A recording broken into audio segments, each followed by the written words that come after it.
Dear listener, now I'm going to read part 3 of the article Art and Time, which appears as a second essay of the 4 essays in the book called Art and the Creative Unconscious.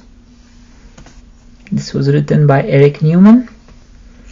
I'm going to read from the beginning of the last paragraph, the paragraph in which the second part ended. This intense conflict governed the work of Bosch, one of the most magnificent painters ever to have announced the coming of a new era. He clung consciously to the old medieval canon, but beneath his hand the world transformed itself. It became demonic and gnostic. Everything was temptation, and in the paranoid despair of his ascetic medieval consciousness, he experienced the revival of the earth archetype around him, glittering demonically in every color.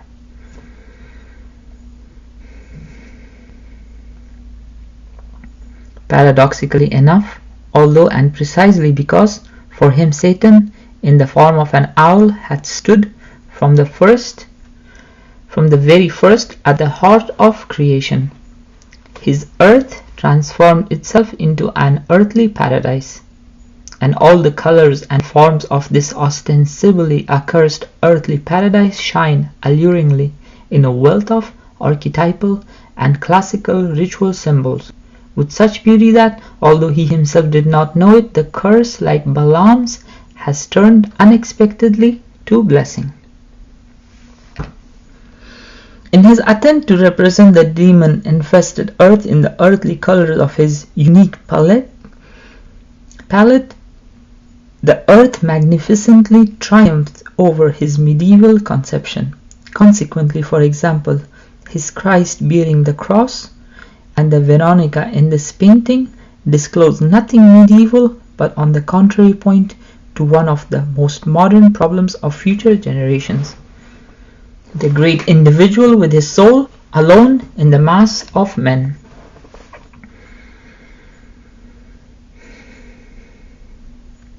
The workings of this ascendant earth archetype, which was to become a central component of the new cultural canon, extended down to the French Revolution, to philosophical materialism, and to the Madonna's rather belated dogmatic assumption into heaven. Only today has this process begun to be intelligible, but concurrently this archetype is beginning in turn to undergo a transformation. The projection is being dissolved and content reintegrated into the psyche. As one of the greatest poets of our time has written, quote, "Earth, isn't this what you want, an invisible, re-arising in us? Is it not your dream to be one day invisible? Earth, invisible, what is your urgent command if not transformation? Earth, you darling, I will." At the footnote, it's written R.M. Rilke, page 87. End of quote. The need of his times works inside the artist without his wanting it, seeing it, or understanding its true significance. In this sense, he's close to the seer, the prophet, the mystic, and it's precisely when he does not represent the existing canon but transforms and overturns it that his function rises to the level of the sacral, for he then gives utterance to the authentic and direct revelation of the numinosum.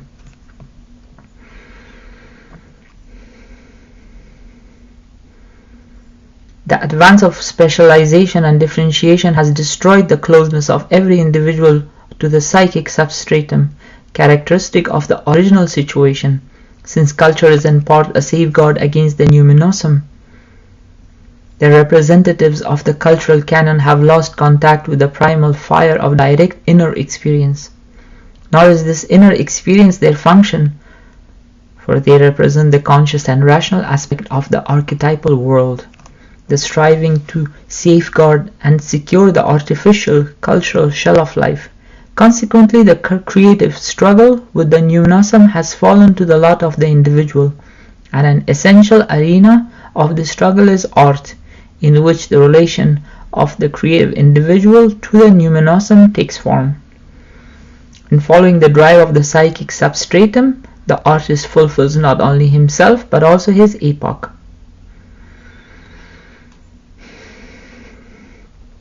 In the original situation, the artist or any person proposing to shape a cult object had to cleanse himself in order to achieve an exalted and detached transpersonal state in which alone he could become the creative instrument of the powers.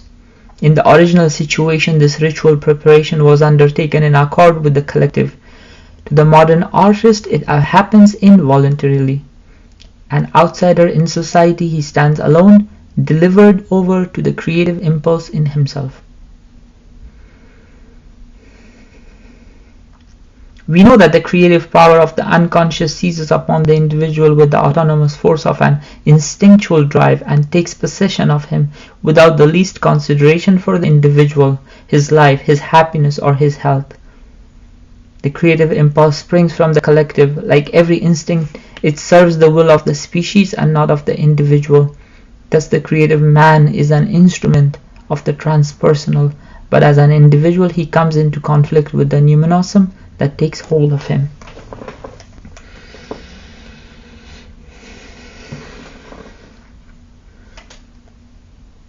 Creative phenomena range from the lowest unconscious stages of ecstatic frenzy and somnambulism to the highest level of conscious acceptance, in which the artist takes full responsibility and a formative, interpreting consciousness plays an essential part.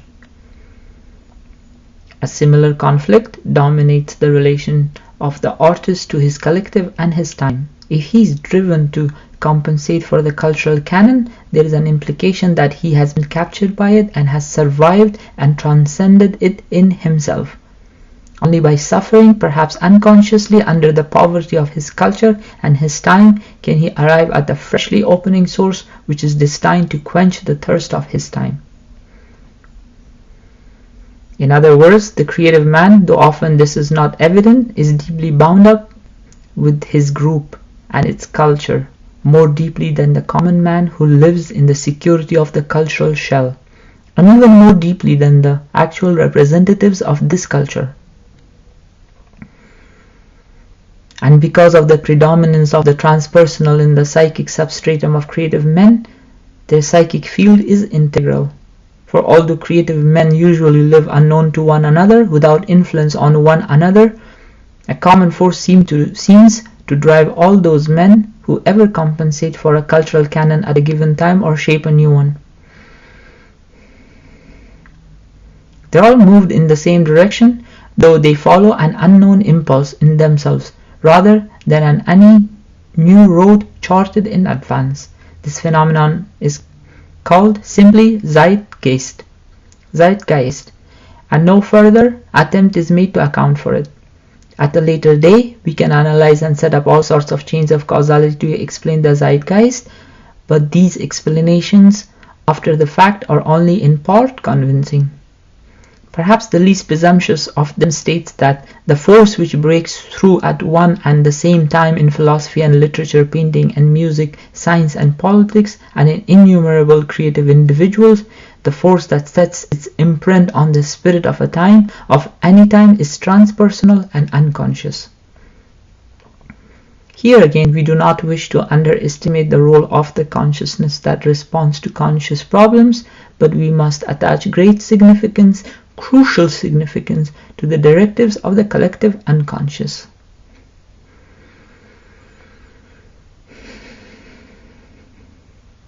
In all these stages in the relation of art to its time, self-representation of the unconscious, representation of the cultural canon, and compensation for the cultural canon, the psychic field in which the individual is embedded, remains the decisive factor.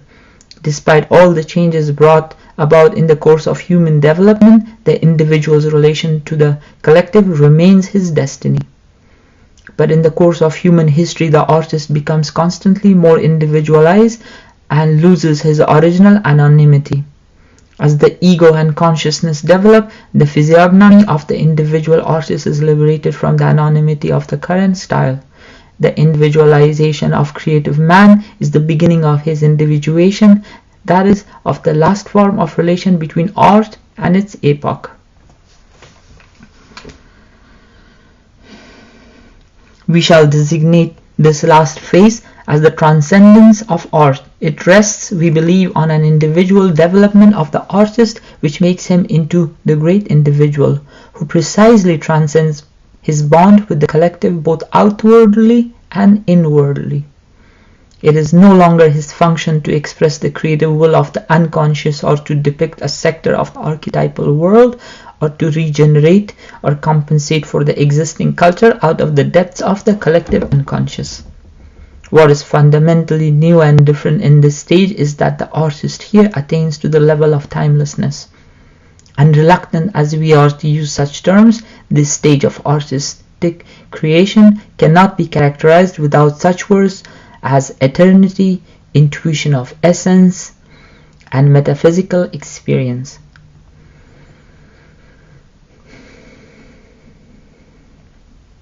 Although every creative representation of an archetype is a representation of something eternal, and although the archetypes are the real content of art, the eternal quality in a work of art can by no means be apprehended at first glance.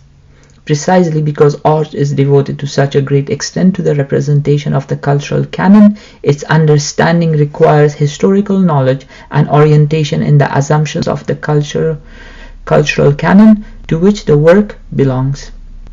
I repeat, precisely because art is devoted to such a great extent to the representation of the cultural canon, its understanding requires historical knowledge and orientation in the assumptions of the cultural canon to which the work belongs. Here perhaps you will disagree, but consider how we take the greatness of Asian or primitive art for granted today, and then recall Goethe's judgment on the horrid idols of India and the general opinion of primitives held up to a generation ago. Only in our own time has it become possible to experience and appreciate a world art. And consider that nearly all the great artists of our own culture, from Rembrandt to Bach, from the Gothic sculptors to El Greco, have had to be rediscovered. Here too we are the heirs of a tradition which taught us to see, hear, and experience anew. Where there is new knowledge of man, new art will be discovered, and the eternal in the art of the past will be discovered afresh. In this sense, the timelessness of art can be experienced only by an enhanced consciousness, for what figure of Christ can be fully understood without knowledge of Christianity? What Buddha without Buddhism? What Shiva without the Hindu conception of cosmic cycles? Is, then, the stage of transcendent art an illusion? Can we really know nothing more than the relation of the work of art ourselves and to its own time? And is the most we can say of an artist that if we disregard the eternity of the archetype he represented, he was a hair's breadth in advance of his own time? Perhaps I can best explain what I mean by transcendent if I refer to the works of the great artists' old age. We are accustomed, and this too is an acquisition of the last Western century, with its emphasis on the individual, to take an interest in the biographies of artists. We approach their lives like the mythological lives of prehistoric heroes, except that these great individuals are closer to us and we feel more related to their sufferings and victories, so that far above us as they may be, they seem to offer a pledge of the dignity of our own individual existence. It is no ideal curiosity that makes us follow the course of their lives. They serve us as models in the sense that their work and lives form the unity which we call individuation, and for which we must strive on the smaller scale allotted to us. Each of these artists seemed to pass through all the stages that we have attempted to characterize. He begins by responding to a creative impulse within him, which is in the stage of self-expression of the unconscious, strives to find form of whatever kind. Then maturing, he grows into the contingency of his epoch. Through study, he becomes the heir and the son. Through study, he becomes the heir and son of his cultural tradition.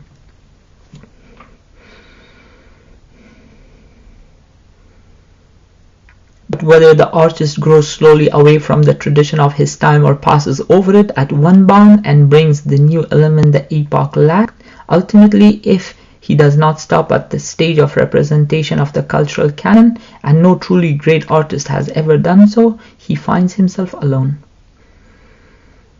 He's alone regardless of whether he's worshipped as an Olympian, whether he's an organist respected in a small circle, or whether he ends in deafness, poverty, or madness. The struggle of these great men with the powers inside them and the times outside them seems to result in a statement which transcends the artistic and symbolic reality of their creative life. In music, painting, sculpture, and poetry, they penetrate to the archetypal transcendence, which is the inner life of the world. What speaks to us from a self-portrait of the aged Rembrandt, from the end of Faust Part 2, from Shakespeare's last plays or Titian's late paintings, from the art of fugue or a late Beethoven quartet, is a strange transfiguration, a breakthrough into the realm of essence. And this transfiguration is independent of content, form, matter, or style, although the transcendence of form would seem to be one of its elements. In these works of man, a numinous world is manifested, in which the polarity of outward and inward, nature and art seem to be resolved. Their secret alchemy receives a synthesis of the numinosum at the heart of nature and psyche.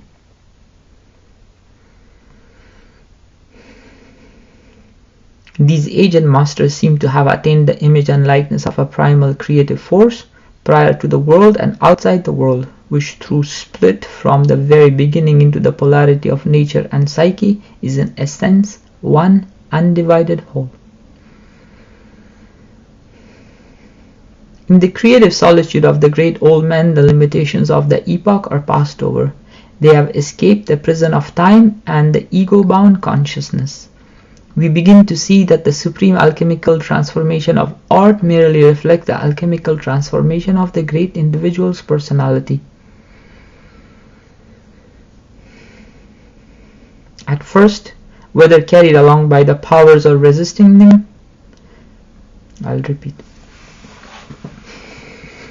At first, whether carried along by the powers or resisting them, he had remained distinct from them. But now, as his ego itself is integrated by the creative self, which from the very outset was the directing force of his existence, the center of gravity shifts.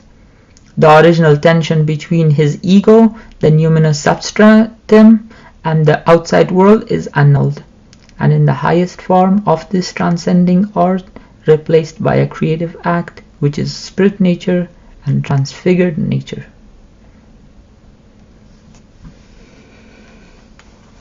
For this reason, it is not possible to characterize the style of these works of advanced age, for the creative integration of the personality transcends the contingency of any time-bound form. This art no longer relates either consciously or unconsciously to any historical time. The solitary monologue of these extreme works is spoken as it were into the void, and one cannot quite tell whether it's a monologue or a dialogue between man and the ultimate. Hence the alienation of these great men from their contemporaries. They all, like the aged Lao Tse, have left the mountain pass of the world behind them. If we call this transcendent art religious, it is because the faith of Bach and the atheistic infinity of a Chinese landscape would seem to be two kindred forms of a transcendence. I'll repeat. If we call this transcendent art religious, it is because the faith of Bach and the atheistic infinity of a Chinese landscape would seem to be two kindred forms of transcendence, and because we regard these ultimate works and many others of different kinds as the supreme religious act of which creative mankind is capable. And here again we must declare that a feeling for this universal kinship has become possible only in our own ostensibly irreligious time, a time, as we often hear, that is fit only to be destroyed. Wherever traditional art apprehends the essence of the archetype, it does so by fitting the archetype into a fixed framework oriented toward the human world, even when this archetype consists of the death of the savior, the meditation of the Buddha, or the emanation of the divine. As object of worship, as example, and as a representation of the transpersonal, it always signifies a descent of the eternal into the reality of a secure world of faith. I repeat, as object of worship, as example, and as representation of the transpersonal, it always signifies a descent of the eternal into the reality of a secure world of faith.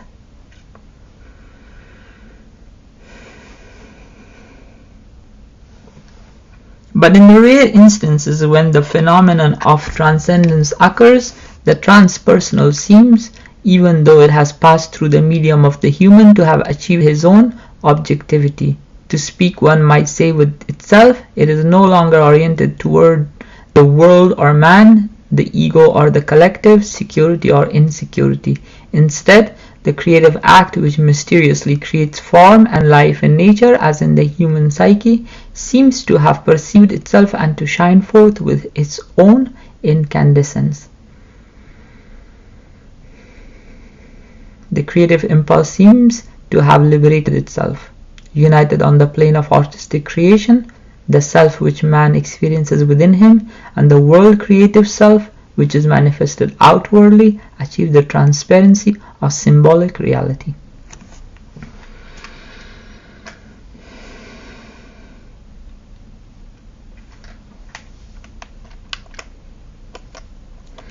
Of course, it is impossible to state objectively that everyone can find this transcendence in certain specific works of art.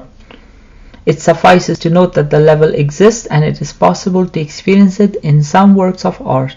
One of us will find it in a landscape by Leonardo or a poem by Goethe. Another will find it elsewhere. But in any event, we may say that this experience can be gained only through a few of the very greatest works and only by those who are open and prepared for it. For even when the highest form of artistic reality has achieved objective existence in a work, it must be reborn in subjective human experience. And it seems to us that one of the principal functions of all art is precisely to set in motion the archetypal reality of the transpersonal within the individual and on the highest level of artistic experience to bring the individual himself to transcendence, that is, to raise him above time and epoch and also above the limited eternity realized in any limited archetypal form, to lead him to the timeless radiant dynamic that is at the heart of the world. I repeat, to lead him to the timeless radiant dynamic that is at the heart of the world.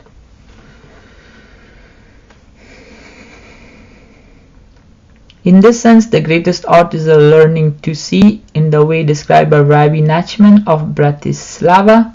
Just as a hand held before the eyes conceals the greatest mountain, so does petty earthly life conceal from view the vast lights and mysteries of which the world is full, and he who can withdraw it from his eyes, as one withdraws a hand, will behold the great light of the innermost world. Footnote: Martin Buber, page 32. End of quote. It is difficult, if not impossible, to analyze the art of our own time, because we ourselves still live entirely within the psychic field of which it is a part. You will therefore forgive me for returning briefly to matters we have already touched upon. In figure 2 you will find a diagram of a balanced culture showing a collectivity and an epoch integrated with a cultural canon. The semicircle is the arch supporting the supreme values of the time, the symbols, images, ideals that constitute the transpersonal medium in which the psychic spiritual existence of the collectivity is rooted.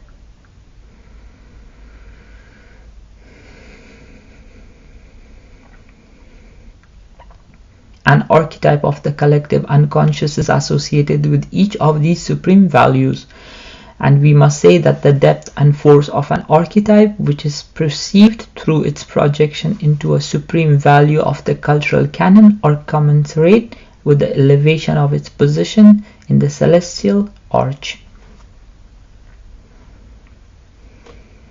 For the collectivity, the world of the cultural canon is as transpersonal as the world of the collective unconscious. The bond between the upper and lower semicircles and between these two and the psyche of the group and of the individual is unconscious.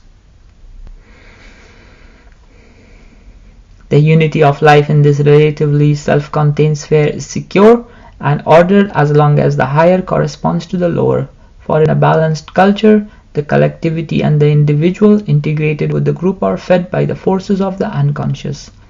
In part, these forces flow into the personality through consciousness, which stands in direct communication with the constellations of the cultural canon in religion, art, custom, science, and daily life.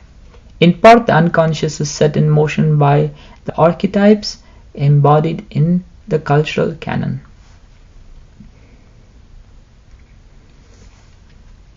The diagram in figure 3 represents the disintegration of the canon, characteristic of our time and the century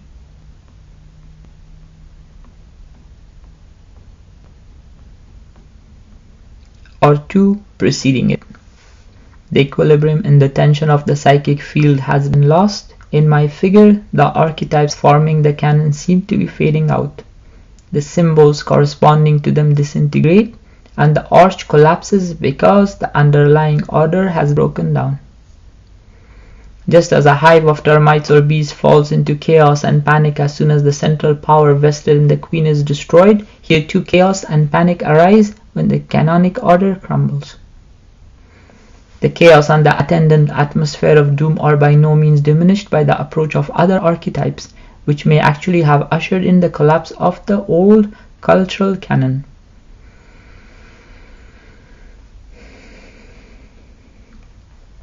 Just as in antiquity and the Middle Ages, men today are afraid when stars fall, when comets move across the heavens, and when terrifying changes in the firmament and other signs announce the end of an epoch, which for the generation in question seems to be the end of the whole world. For just as archetypally every new year, or as in Aztec Mexico, the beginning of every new end-of-year week is a perilous time of judgment and doom, so is the beginning of every new cultural epoch bound up with all that characterizes the end of an era. Only at rare intervals, when the clouds part in the dark sky of the crumbling canon, do a few individuals discern a new constellation, which already belongs to the new canon of transpersonal values and foreshadows its configuration. We need not dwell at length on the trend of Western culture in the most recent centuries, and particularly the last.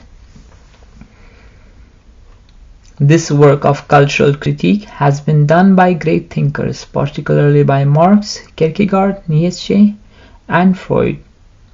The self-assurance and smugness of this age, its hypocrisy, its certainty of possessing everything that was good, true, noble, and beautiful, its indifference to the misery next door, the missionary and imperialist arrogance of this age, which thought it represented the peak and summit of humanity, its Victorianism against a background of prostitution and French can-can, all this was an expression of the inner hollowness of values which had once held meaning and which mankind had built up at the cost of endless effort.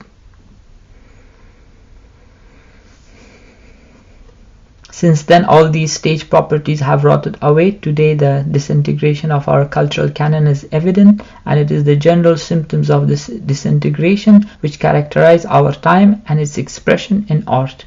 It seems to me that on the whole this disintegration is similar to that which occurs in an individual when for some reason his individual canon, his conscious world of values collapses.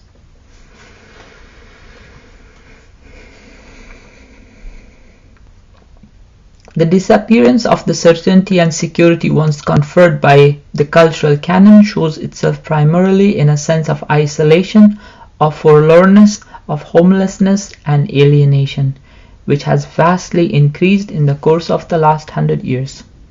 Probably never before in the history of literature or painting have there been so many isolated individuals. The concepts of school, tradition, and unity of style seem to have vanished. At a distance, of course, we can discover certain kinships, yet each individual seemed to have felt the necessity of starting from the very beginning. I repeat. At a distance, of course, we can discover certain kinships, yet each individual seems to have felt the necessity of starting from the very beginning. Considered to mention only a few of the painters of the last 60 years, such as figures as Cézanne, Van Gogh, Gauguin, Rousseau, Munch, Klee, Matisse, Chagall, Picasso, there has never been anything similar in history. Each of them is a world in himself, endeavoring alone to ward off the chaos that menaces him or to give it form. Each with his own characteristic desperation. It is no accident that we hear so much today of the void and the forlornness of the individual and the profound anxiety, that sense of insecurity, uprootedness, and world dissolution. At work in these painters also move modern composers and poets.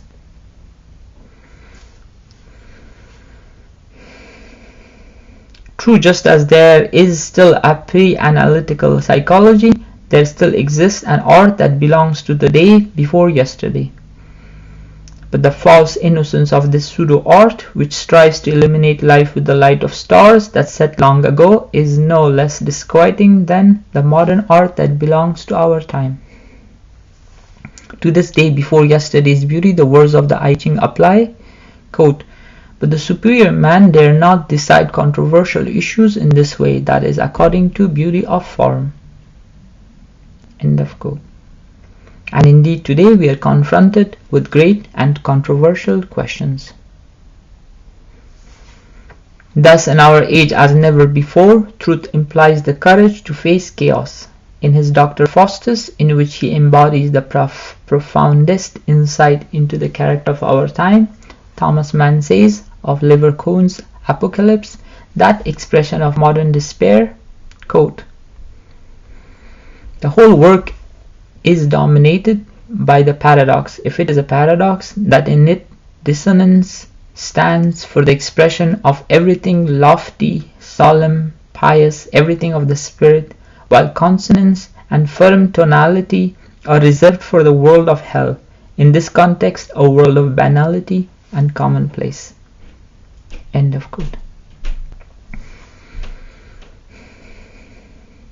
When the world of security crumbles, man is inevitably devoured by Nigredo, the blackness and chaos of the prima materia, and the two great archetypal figures of the devil and the terrible mother dominate the world. The devil is shadow, evil, depression, darkening of the light, harsh dissonance. Elsewhere I have discussed at greater length this incursion of the dark aspect into the Western world and to the displeasure of those who like to see the world through rose-colored glasses, attempted to draw its ethical consequences. Consider the great line which begins with Goethe's Faust and the romantic doppelganger literature, Melville's Moby Dick, Poe, Baudelaire, Truckle, Heine, Cuban, Kafka, and their heirs in modern crime fiction and films.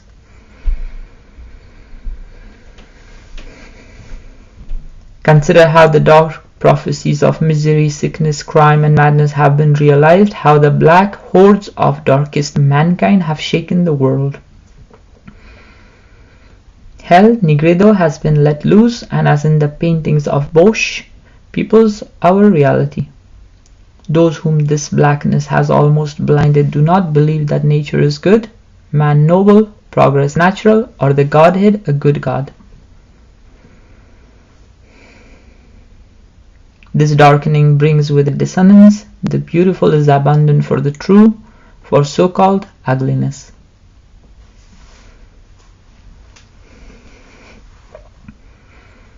and the dissonance characteristic of the contemporary world has not only carried its dark negative content into our consciousness, but has concurrently brought about a general disintegration of form. Behind the archetype of Satan and the blackness surrounding him, at whose impact the crumbling world of the old cultural canon has collapsed, rises the devouring, terrible Great Mother, tearing and rending and bringing madness. And everywhere in modern art we see this dissolution in the breakdown and decay of form. The libido would seem to have withdrawn from the once round and solidly modeled outside world and flowed inward. In painting, the world formerly seen as real has become one of appearance and illusion. This process began with the Impressionists, who abandoned the illusory depth of perspective, optical surface, objective color, and outward unity. I repeat, this process began with the Impressionists, who abandoned the illusory depth of perspective, optical surface, objective color, and outward unity. Similarly, in literature, the laws of composition have broken down. The line from Goethe to Dostoevsky to Proust and Joyce is not a line of degeneration, but it does mark the increasingly conscious dissolution of style, human personality, and the unified work.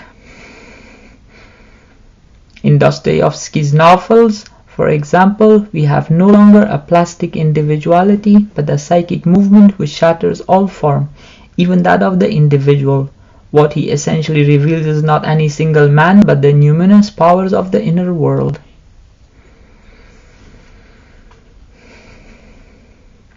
Even in such great portrayers of character as Balzac and Tolstoy, we find an analogous dissolution of the plastic individual. A collective process, the group or the epoch replaces the individual as the actual hero. This does not mean that the individual is no longer characterized as an individual or that there is no emphasis on literary form, but the central character is a collective entity which is seen not only in sociological but in much more universal terms: war, money, marriage, etc. The novel has ceased to be purely personal and is peopled with transpersonal powers, and where the family novel does appear as such, its emphasis is on the passing generations, the changing times and epochs, and their decay. Unity of time, place and action, unity of character, plasticity of the individual, the Bildungsroman, how harmless and dated they all seem at a time when chaos threatens to engulf us, and every serious work of art must directly or indirectly come to grips with this problem. For even where the problem is formulated differently, even where it assumes a philosophical or sociological, a theological or a psychological coloration, if we consider it as a whole, we perceive an immense anxiety, and indeed a clear consciousness of great danger.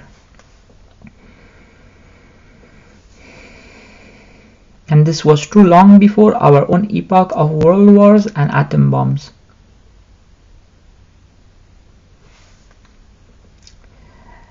Footnote: it is highly questionable whether we can derive all these manifestations from the decay of our social structure. We can equally well demonstrate the contrary, that the disintegration of the cultural canon originating in the unconscious leads to the collapse of the social structure.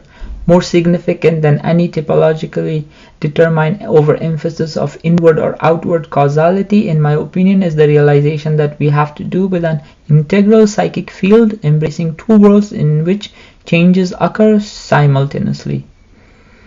Such prophecies regarding the future of our culture as those of Heian and Nietzsche show that the disease of the times can be diagnosed from within as well as from without.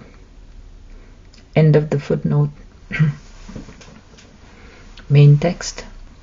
The chaos was first discernible within. This danger threatened from within, and perhaps more than any art before it, modern art is turned inward. If we have abandoned outward unity, quasi-reality, it is in response to an overwhelming force from within us, The annihilation of everything that passed as good has brought with it the devastation of all that was held to be real. Outstandingly in Joyce, this force from within is manifested as an erupting stream of language, as involuntary creation.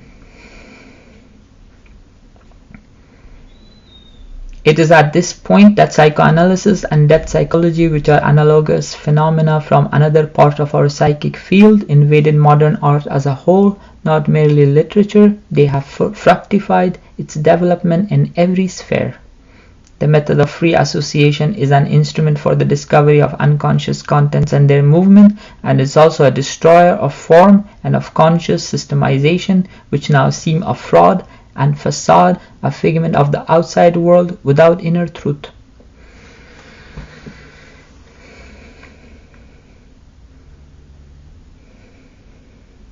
In reality, this incursion of the irrational into art was a legitimate expression of the time, long before the Surrealists made a dogma of it.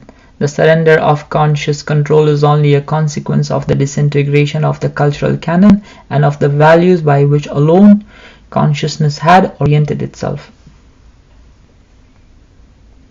And if the Surrealists made dreams, sickness, and madness the central content of art and tried to make their writing and painting flow directly from the unconscious, this was merely a late caricature of what was suffered by the great creative personalities, for they all stand under the sign of Orpheus, who was rent to pieces by the Maenads.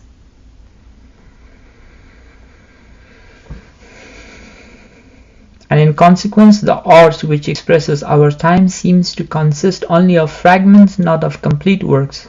For the swarms of little artists, the absence of canon imposed by the situation has itself become canon, and this is what gives rise to all our current isms.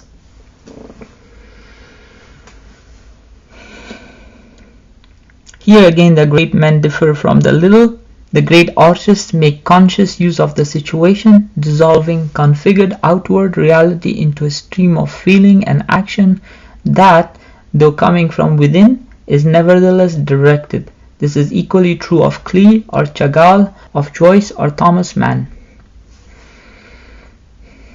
The lesser artists make a program of this principle, they amuse themselves and the world with the literary and artistic expression of their incontinence, with an exhibition of their private complexes. For example, Dali.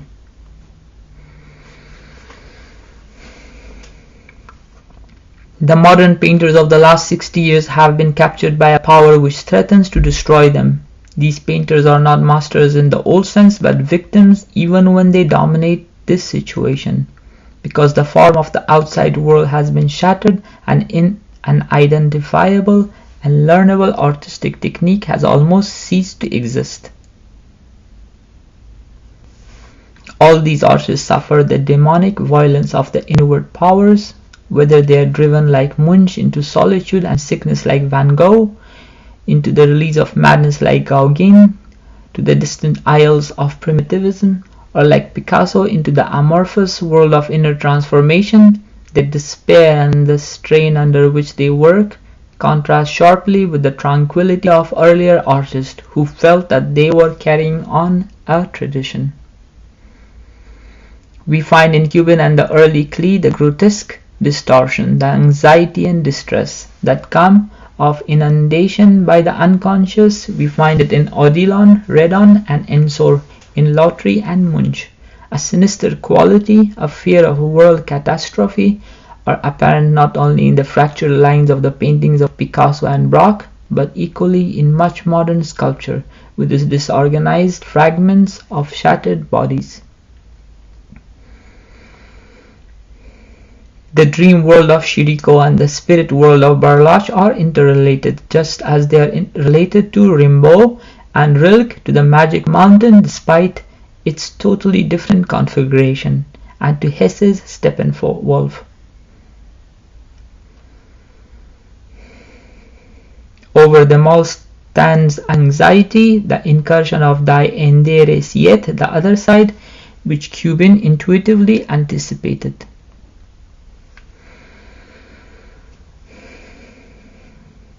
As our daytime world is devoured by the Terrible mother, torn to pieces in the bloody rituals that are our wars, demonic, magical, and elemental irrationality invades us. The stream of the libido flows inwards from the crumbling canon into the unconscious and activates its latent images of past and future.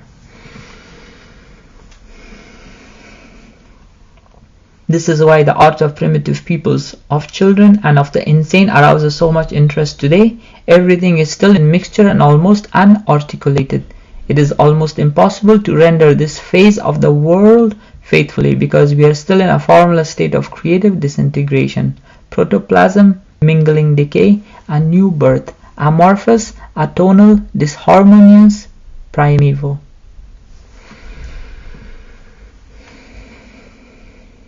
Blackness nigrido means the breakdown of distinction and forms, of all that is known and certain. When the psychic libido of the individual drains off into the darkness, he falls back into prima materia, into a chaos in which the psychic state of origination, of participation mystique is reactivated. And in modern art we find the same phenomenon. The dissolution of the outside world of form and the individual leads to a dehumanization of art. The vital energy leaves the human form that was hitherto its highest embodiment and awakens extra-human and pre-human forms. The human figure that corresponds in a psychological sense to the personality centered in the ego and the system of consciousness is replaced by the anonymous vitality of the flowing unconscious, of the creative force in nature and the psyche.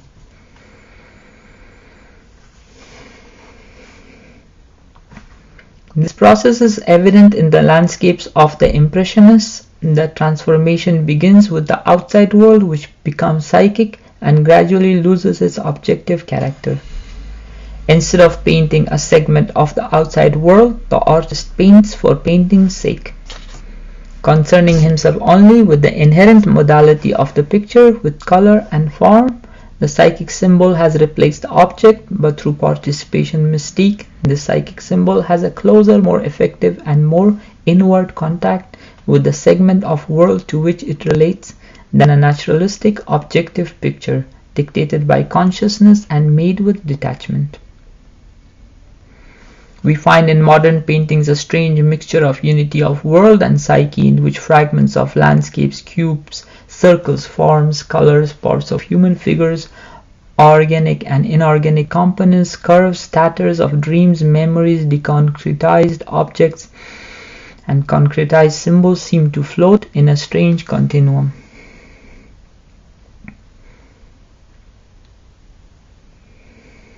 We are reminded of the myth that before the world was created with its familiar figures, fragments came into beings, arms, heads, eyes, torsos, etc., without the interconnection which appeared only in a later birth. End of part 3.